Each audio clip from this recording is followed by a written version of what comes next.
ಮನೆಯ ಮೇಲ್ಛಾವಣಿ ಕುಸಿದು ಒಂದೇ ಕುಟುಂಬದ 4 ಜೀವಂತ ಸಮಾಧಿಯಾಗಿರುವ ಘಟನೆ ವಿಜಯಪುರದಲ್ಲಿ ನಡೆದಿದೆ.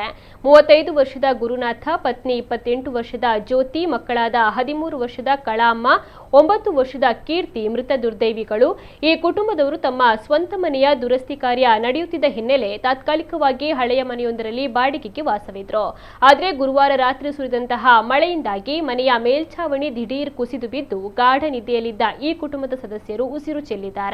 ಇನ್ನು ಮೃತರ ಸಂಬಂಧಿಕರ ಆಕ್ರಂದನ ಮುಗಿಲು ಮುಟ್ಟಿದ್ದು, ಸದ್ಯ ಪೊಲೀಸ್ ಅಧಿಕಾರಿಗಳು ಹಾಗೂ ಅಗ್ನಿಶಾಮಕ ದಳದವರು ಘಟನಾ ಸ್ಥಳಕ್ಕೆ ಭೇಟಿ ನೀಡಿ ಈ ಬಗ್ಗೆ ಪರಿಶೀಲನೆಯನ್ನು ನಡೆಸಿದ್ದಾರೆ.